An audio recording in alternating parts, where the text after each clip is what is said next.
What's going on, Ann Arbor? I'm Pete Cunningham. We're coming at you 2 hours before kickoff of the U.S. game because, let's face it, we've got to get this video done before the party really starts for USA England. So, Bob Gross, as always, joining me. How you doing?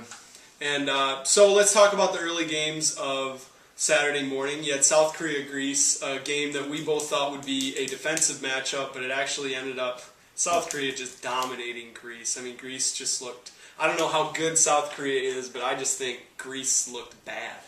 Greece did not look good. I said this game was going to be a snoozer, slept through most of it, came out and found Pete Cunningham watching the game in my living room, caught some of the highlights, and you know what? I was honestly impressed with South Korea.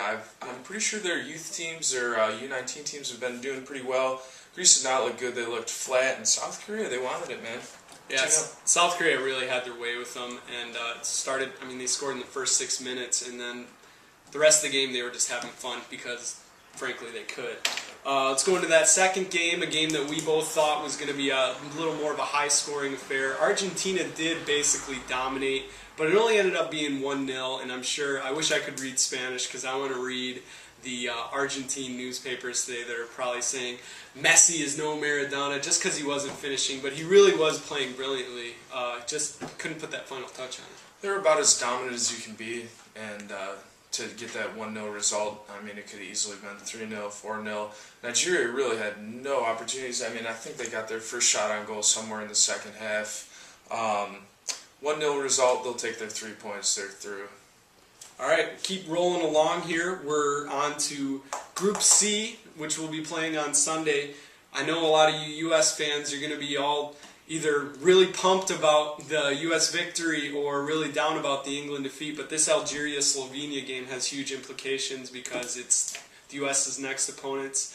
I'm going to take Slovenia in this one, even though I think that Algeria is a stronger squad, because Algeria's starting goalkeeper is out for the first 2 games. So if you see Slovenia scoring a bunch of goals, don't get too confident. Their starting keeper is out because he headbutted a referee during the African Cup of Nations. So note to all you kids out there, don't headbutt referees. Keep your head away from authority figures, kids. I like Algeria in this game. I have no idea why. I'm going to really need to check this game out to see what it's going to look like for the U.S. They're going to have to probably beat both these teams or get good results against both of them to get through.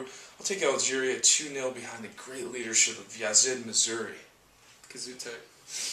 All right, so on to the next game, Germany-Australia. Now, this group, more than any other, is really affected by injuries. Michael Ballack, German captain, out after getting slide tackled by kind of a funny story. Kevin Prince Boateng. Now, should that name mean anything? Well, because this guy is actually German.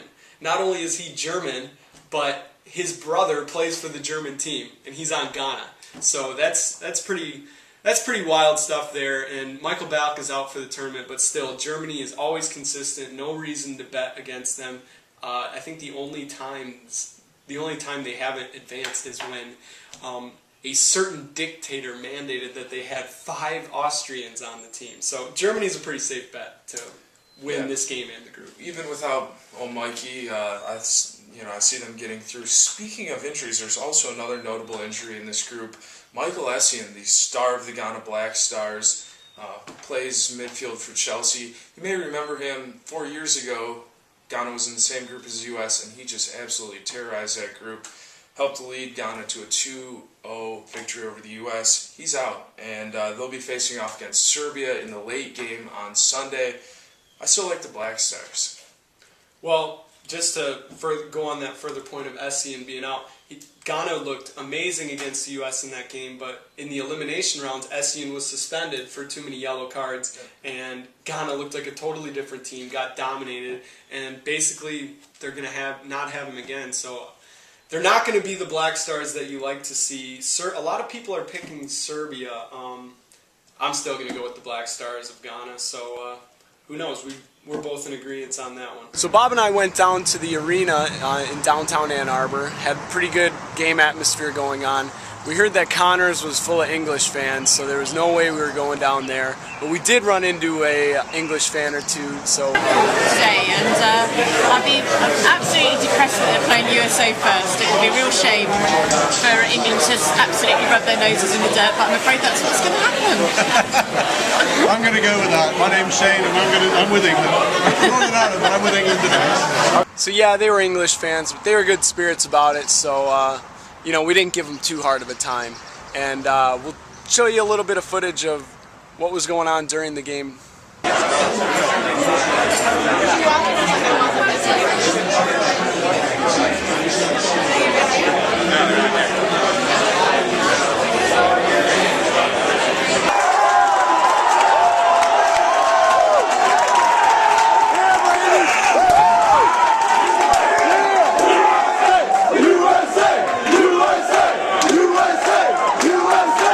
So some pretty knowledgeable soccer fans. We all know the U.S. fans are pretty happy to get the tie. Really would have liked that win, but you know, can still come out of the group as #1. So go USA.